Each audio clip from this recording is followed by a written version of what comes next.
JP আন্দোলন পার্থ সংসদে দাঁড়িয়ে বিভিন্ন জায়গায় অনেক বড় বড় কথা বলে, যদিও ওনার মানে বাবার নামে মানুষ এখনো চিনি ঝোরের পোলা বলে ওনাকে। এতে জ্বালানি সংকট হয়েছে, এর জন্য পার্থ দায়ী। কারণ আমাদের যে বিদ্যুৎ সংকটটা আওয়ামী লীগ করেছে, এর মধ্যে সুবিধা ভুগিয়ে পার্থ। তার বাপ ছিল চিনিচুর, আর সে হচ্ছে এখনো বিদ্যুতের মানে আমাদের লোপাটকারীর একজন। এই যে 234 বিলিয়ন টাকা চুরি করেছে, আর বেশিরভাগে কিন্তু হচ্ছে আপনার বিদ্যুৎ সেক্টর, তারপরে হচ্ছে ব্যাংক সেক্টর। এই লোপাটকারীদের একজন হচ্ছে আন্তরিক পার্থ। অথচ দেখবেন কত মিষ্টি মিষ্টি কথা বলে। আলোচনায় ঢুকতে চাই জয়নুল আবেদিন শিশিরের কাছে। যেহেতু জয়নুল আবেদিন শিশির ডিপ স্টেটের কথা যেহেতু আসছে, আসিফ মাহমুদ ডিপ স্টেটের কথা বলেছেন, তাদেরকে পরামর্শ দেওয়া হয়েছিল 2029 সাল পর্যন্ত থাকবার জন্য। আবার সেই ডিপ স্টেটেই জড়িত বলা হচ্ছে নাহিদ ইসলাম, তিনি বলেছেন আহ্বায়ক এনসিপির আহ্বায়ক, যে শরীফ ওসমান হাদির হত্যার সাথে জড়িত। তাহলে তো ডিপ স্টেট যারা আসিফ মাহমুদকে প্রস্তাবটা দিয়েছিল, আবার যদি নাহিদ ইসলামের বক্তব্য যদি ডিপ স্টেটের সাথে জড়িত থাকে, তাহলে ডিপ স্টেটের লোকদের সাথে তো এনসিপির পরিচয় আছে, তারা এগুলো খোলাসা করছে না কেন, বা শরীফ ওসমান হাদির হত্যাকারীদের নাম বলছে না কেন?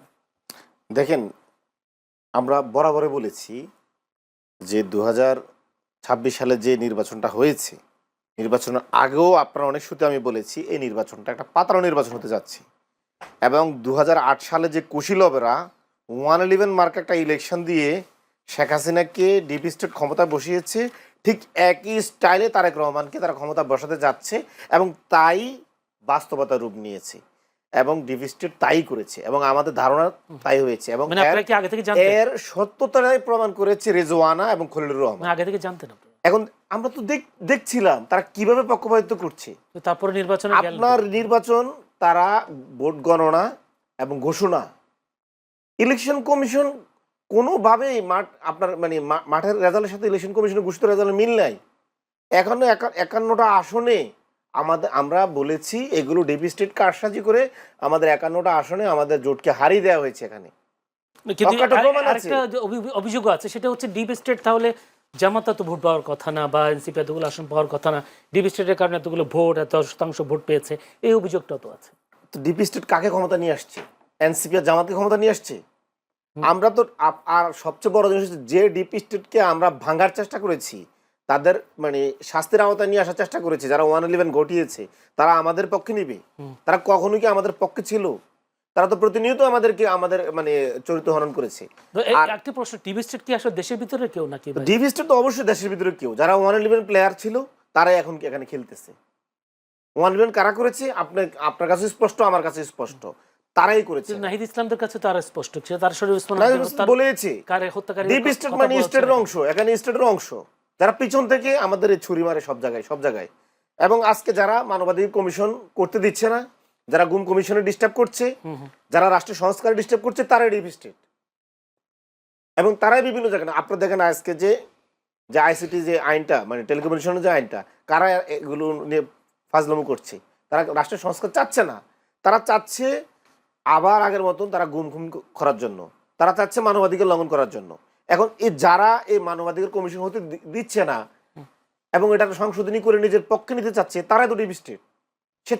তারা মন চাচ্ছে সে মানবাধিকার লঙ্ঘন করবে, তার মন চাচ্ছে সে গুম কমিশন মানবে না, সে গুম করবে।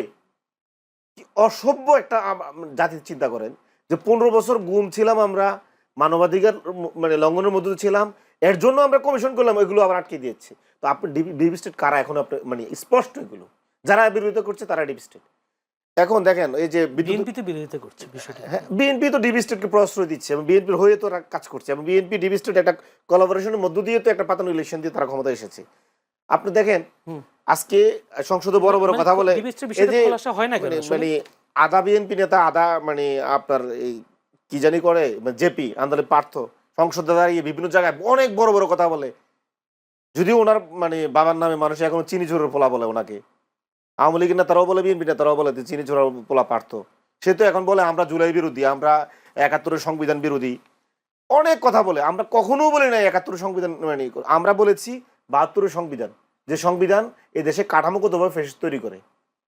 অথচ তারা আজকে আমাদেরকে স্পষ্ট এই সংবিধানের ভিতরে ঢুকিয়ে আবার এই ফ্যাসিস্ট কাঠামো টিকে রাখতে চায়। তাদের বিরুদ্ধে কিছু বললেই তারা আমাদেরকে বিভিন্ন ট্যাগ দেয়, যে ট্যাগগুলো আগে আমল দিত, 71-এর পরে যদি শক্তি এই সেই। তাহলে জুলাই কি আমরা পিছনে যাওয়ার জন্য কি জুলাই করেছি, নাকি আমরা সামনে যাওয়ার জন্য জুলাই করেছি? সংস্কারের জন্য তো জুলাই করেছি। আজকে তো এই যে জ্বালানি সংকটের জন্য তো এই চিনি চোরার পোলা আন্দালি পার্থ তো দায়ী। আওয়ামী লীগের যে নেতা সিদ্দিকী নাজমুল আলম বলেছে এই পার্থ শেখ হাসিনার থেকে বিদ্যুৎ কেন্দ্র নিচ্ছে, কুইক রেন্টালের, এবং শেখ হাসিনা যে বিদ্যুৎ খাতে যে লুটপাট করেছে, পার্থর শ্বশুর ফ্যামিলি, তার শালা, তার শ্বশুর, তার বউ সবাই জড়িত, এ পার্থ জড়িত। এতে জ্বালানি সংকট হয়েছে, এর জন্য পার্থ দায়ী। কারণ আমাদের যে বিদ্যুৎ সংকটটা আওয়ামী লীগ করেছে, এর মধ্যে সুবিধাভোগী পার্থ। তার বাপ ছিল চিনিচুর, আর সে হচ্ছে এখনো বিদ্যুতের মানে আমাদের লোপাটকারীর একজন। এবং তার পুরো শ্বশুরবাড়ি থেকে শুরু করে তাকে যদি এখন পাকড়াও করা হয়, এটা হবে দেশের জনগণের জন্য সবচেয়ে কল্যাণকর। কারণ আমাদের ব্যাংক সেক্টর থেকেও কিন্তু বিদ্যুৎ সেক্টরে সবচেয়ে বেশি লোপাট হয়েছে। এই যে 234 বিলিয়ন টাকা চুরি করেছে, আর বেশিরভাগে কিন্তু হচ্ছে আপনার বিদ্যুৎ সেক্টর, তারপরে হচ্ছে ব্যাংক সেক্টর। এই লোপাটকারীদের একজন হচ্ছে আন্তালিক পার্থ। অথচ দেখবেন কত মিষ্টি মিষ্টি কথা বলে।